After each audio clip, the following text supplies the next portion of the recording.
Seguimos contigo aquí en Prueba de Fuego. Soy Jorge Rodríguez. Está con nosotros el congresista Alejandro Muñante de Renovación Popular. Bienvenido RPP, congresista ¿Cómo Muñante. está? Buenas noches. Vamos a hablar de diversos temas de coyuntura y uno de ellos tiene que ver con el transporte en la capital de la República.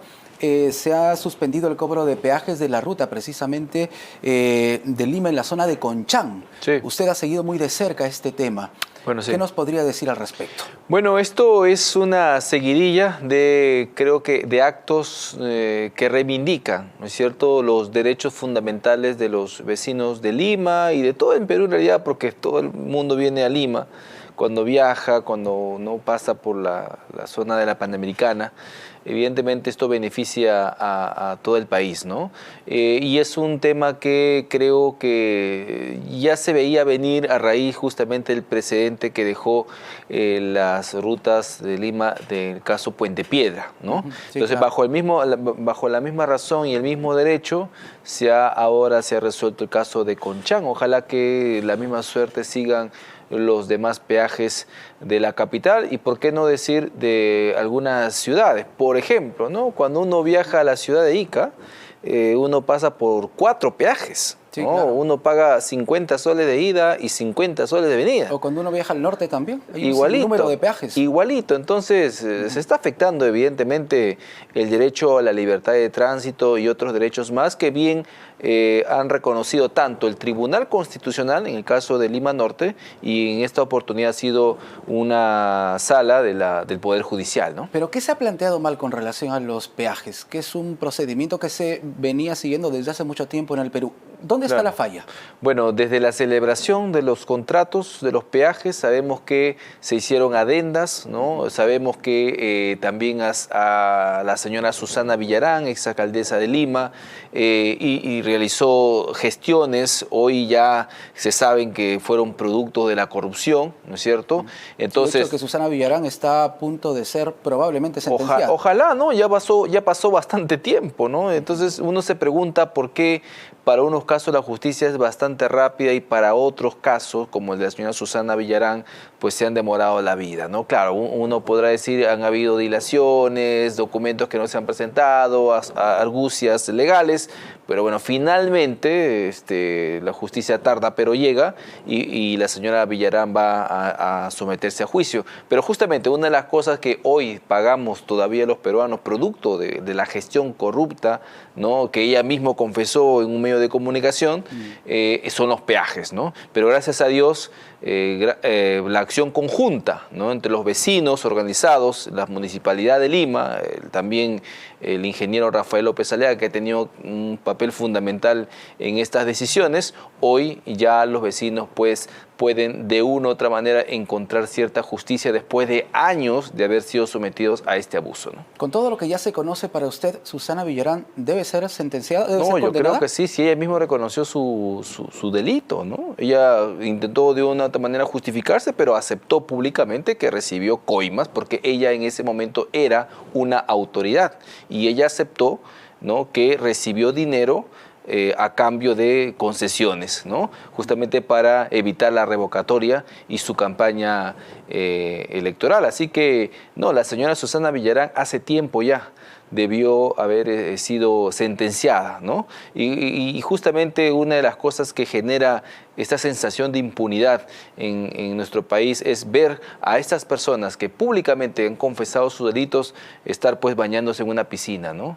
El caso Vizcarra también es otro, ¿no? A pesar de que hubieron colaboradores eficaces del caso Provías descentralizado, que todavía no pasa a juicio oral, porque lo que ha pasado a juicio oral recién es el caso Moquegua, ¿no? El hospital de Moquegua, pero el caso Provías descentralizado todavía no pasa a juicio oral. Sin embargo, ya han acudido 2 colaboradores eficaces que fueron además directores de Provías Nacional a devolver en maletas el dinero de las coimas que habrían recibido por esos casos. Y ya que hablamos del expresidente Martín Vizcarra, precisamente hoy el Ministerio Público ha presentado una denuncia constitucional, sí, claro, también ante el Congreso de la República, por el caso de las pruebas rápidas, no sí, solo contra él, sino también contra el ex ministro de Salud, Víctor Zamora, ojalá, y la ex titular del MEF, María Antonieta Alba. De hecho, contra Víctor Zamora yo presenté una denuncia constitucional que fue aprobado por el Parlamento y logramos justamente la inhabilitación de este señor, ¿no? Meses antes se había aprobado este informe de la Comisión de Fiscalización, ¿no? Que tuvo en su momento facultades de comisión investigadora para el caso de las pruebas rápidas, de las vacunas, de todas las contrataciones que se dieron durante la pandemia, ¿no? Hoy estamos viendo ya los frutos, ¿no? Estamos viendo los frutos de ese trabajo arduo que se ha realizado y que finalmente la Fiscalía, después también de tanto tiempo, se ha demorado bastante, debemos decir, finalmente ha presentado estas denuncias contra estos funcionarios. Ojalá que se haga justicia en ese caso, ¿no? Pero acá hay dos posiciones, hasta contradictorias si se quiere, porque por un lado el Ministerio Público señala que no se ha encontrado responsabilidad en el tema de la omisión de funciones en la adquisición de vacunas durante la pandemia, ¿correcto? Okay. Esto para Martín Vizcarra y los mismos personajes de su entorno. Sin embargo, sí han encontrado responsabilidad en una suerte de concertación entre el presidente Vizcarra, la exministra de Economía y Finanzas, el exministro de Salud y laboratorios que vendieron precisamente estas pruebas rápidas, 1.400.000 pruebas rápidas. Bueno. ¿Le parece contradictorio esto o son casos que van por separado? Seguramente la Fiscalía, para poder determinar responsabilidades, ha actuado pruebas y elementos distintos en cada uno de los planteamientos, porque son distintas hipótesis, ¿no?, que se plantean. Unas tienen mayores elementos de colaboración, otras todavía, digamos, necesitan de una investigación, y justamente por eso es que se plantean estas denuncias constitucionales, justamente, ¿no?, para que se le levante el antejuicio, si que todavía lo tienen algunos de estos funcionarios, y de esa manera el Poder Judicial pueda ya ordenar propiamente la investigación ya en sede judicial, ¿no? Entonces, creo que hay que realizar un examen muy exhaustivo de esta denuncia, porque sin duda alguna plantean elementos que tal vez el Congreso no ha tenido bajo su investigación en las distintas comisiones donde se ha visto también estos temas, ¿no? Las pruebas rápidas, las vacunas, etcétera, etcétera. Porque claro, si se ha inhabilitado al señor Vizcarra por haberse vacunado, ¿no es cierto?, a espalda de todos los peruanos, definitivamente debemos suponer que esta vacuna no vino gratis, pues, ¿no? No se vacunó porque le vieron la cara de bueno, ¿no? Porque algún acuerdo entre tras bambalinas ha existido, para que luego después, claro, para que después justamente casi la mayor adquisiciones en productos, ¿no?, en medicamentos sean justamente de origen chino, por ejemplo, ¿no? ¿Por qué se rechazó la oferta de Corea del Sur cuando nos quisieron vender pruebas moleculares, ¿no? ¿Por qué? Porque ya había un negociado para adquirir las pruebas rápidas a China. Pruebas rápidas que en la práctica demostraron que no funcionaban para nada porque detectaban falsos positivos. Los falsos positivos. Claro. Recuerdo hasta el día de hoy al excongresista pues, Usuñagua, ¿no?, llegar al hospital de Pucallpa señalando que tenía todos los síntomas del COVID, pero como su prueba rápida le salió negativo, lo dejaron de atender y finalmente el excongresista falleció. Este caso se ha repetido a escala, pues, digamos, a escala nacional, ¿no es cierto? Muchísima gente falleció por esas pruebas rápidas que daban falsos positivos, y creo que lo mínimo que tiene que hacer la justicia en nuestro país es determinar las responsabilidades, ¿no? En eso se basa precisamente esta denuncia constitucional. ¿Cuál es el camino? Hoy la presentó el Ministerio Público. Así es. ¿Qué camino se va a seguir en el Congreso La de la subcomisión de acusaciones constitucionales primero tiene que evaluar la denuncia, ¿no?, emitir una resolución de admisibilidad, ¿no?, que si cumple los requisitos formales. De allí se delega a un congresista, pero antes solicita a la comisión permanente ya el permiso, la autorización para investigar, ¿no es cierto?, dentro de la subcomisión. Okay. Una vez que eso suceda, la subcomisión delega en un congresista miembro de la subcomisión la facultad justamente de iniciar las investigaciones y presentar su informe final ante la subcomisión, que después va a evaluar ese informe y va a votar ese informe. Si es positivo, si se logra aprobar en la subcomisión, esto pasa a la comisión permanente, y la comisión permanente va a realizar un examen previa defensa de los acusados, ¿no? Porque, claro, en el caso de las denuncias constitucionales existe mucha incidencia en el derecho a la defensa, porque no solo se defienden a nivel de la subcomisión en las audiencias, se defienden en la comisión permanente y luego se vuelven a defender en el pleno. O sea, hasta en 3 oportunidades un acusado asiste al Congreso para sostener su defensa. Entonces, al menos el derecho al libre proceso lo tienen todos, ¿no? Hay otro personaje del entorno también del expresidente Martín Vizcarra, el expresidente del Consejo de Ministros, Salvador del Solar, que fue inhabilitado por el Congreso de la República. Todavía no, está en ese proceso. Exacto. Sin embargo, y a eso iba mi pregunta, él está recurriendo al Poder Judicial para tratar de librarse de esa posibilidad. El 30 de abril se va a ver esa votación. Ahí justamente tomé en cuenta una publicación del ex magistrado Ernesto Álvarez Miranda, ¿no? Expresidente del Tribunal Constitucional, que hizo una observación medular a esta acción legal que ha emprendido el señor Salvador de Solar a través de su abogado, ¿no es cierto? Y justamente tengo aquí, bueno, no lo he traído, tengo la resolución, bueno, finalmente, hay una ley que ha publicado el Congreso en noviembre, el 7 de noviembre del año pasado, donde se establece que en caso de que los procesos judiciales se planteen contra decisiones del Congreso de la República, ¿no? Contra que vayan en contra de un procedimiento político, en este caso una acusación constitucional, correcto, no caben medidas cautelares, justamente para poder garantizar la independencia y la autonomía de poderes, ¿no es cierto? Porque se ha visto casos en los cuales justamente recurren ante el Poder Judicial para obtener una medida cautelar para suspender todo el proceso.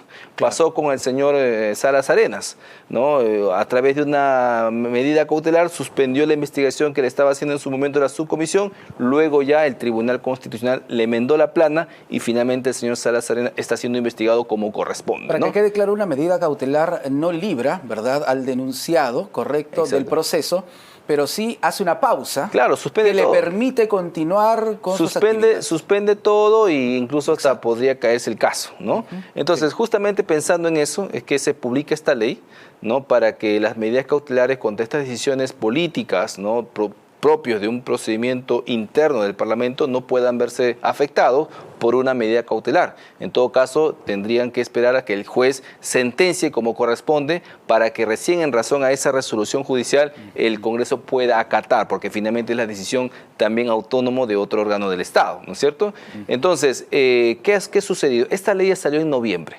El señor Salvador del Solar presenta esta demanda de amparo en diciembre del año pasado. Después, o sea, después de la salida de la ley. Exactamente. Okay. Pero ¿qué sucede? El juez Ordóñez, curiosamente, el mismo juez que ya ha visto otros casos contra el Congreso y que además ha adelantado opinión, ha tenido una opinión completamente adversa al Congreso, es el que recibe este caso.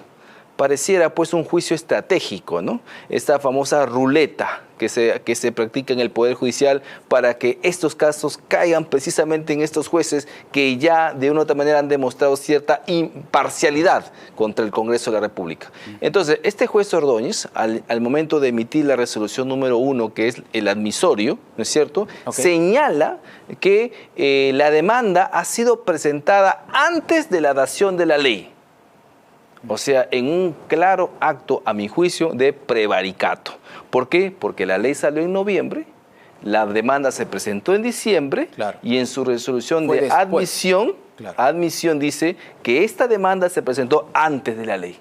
No cuadran las fechas, no cuadran las fechas. ¿Y por qué señala esto el juez Ordóñez? Justamente con la finalidad de poder darle la medida cautelar y evitar que el 30 de abril el Congreso pueda tomar una decisión final. Entonces, allí yo llamo la atención al órgano de control del Poder Judicial, porque no se puede pues fraguar una situación de esta naturaleza. Estamos hablando de un juez, estamos hablando del Poder Judicial, que precisamente por decisiones de esta naturaleza es que empaña la buena labor que hacen otros jueces en nuestro país. Dos preguntas finales sobre el caso Vizcarra y Salvador de Solar. ¿Está usted de acuerdo con la inhabilitación de Salvador de Solar? Mira, yo estoy de acuerdo. Entiendo que por temas de plazos ¿no? Este tema podría, digamos, tambalear, ¿no? Porque claro, hay que también ser respetuoso de la Constitución. No es que el señor Salvador de Solar sea inocente, simplemente por un tema ya de prescripción. Correcto. Quizás el día 30 de abril esto se pueda decidir. Pero con respecto al señor Vizcarra, allí sí no hay ningún plazo que valga porque estamos dentro del plazo constitucional y, creo que sí los peruanos debemos dejar una sanción ejemplarizadora para todos aquellos que estando en el cargo han hecho un abuso del cargo para irrumpir el orden constitucional. Pero, congresista, el señor Vizcarra, expresidente de la República, sigue haciendo campaña. Sí, bueno, claro, ya lo han desafiliado, ¿no es cierto? Ya lo han desafiliado, pero el señor Vizcarra ha dicho, eso no le impide de seguir participando de actos proselitistas. Puede hacerlo, ¿ya? Pero de una u otra manera creo que eso tiene que ser corregido por el Jurado Nacional de Elecciones a través de otras sanciones, por ejemplo, al partido, porque esto conduce o induce a error al electorado. Para usted debe sancionar a su partido. Claro, ¿por qué? Porque cuando se induce a error al electorado, lo que se crea es un clima de inestabilidad política, porque la gente va a creer que el señor es candidato y cuando no lo vea en la lista van a ir contra el sistema electoral, pensando que han cometido una injusticia. Cuando ya hace tiempo el jurado ha dicho, oye, este señor está inhabilitado por si acaso. Entonces yo creo que aquí los partidos políticos tienen que poner de su parte para justamente contribuir a un ambiente democrático y que las elecciones se puedan desarrollar con total normalidad. Para finalizar, la presidenta Dina Boluarte anunció el envío de una comisión de alto nivel tras el fallecimiento del Papa Francisco. ¿Desde el Congreso han tomado una decisión sobre este tema? Bueno, entiendo que el canciller va a representar a la presidenta en las exequias del Papa, ¿no? Como corresponde.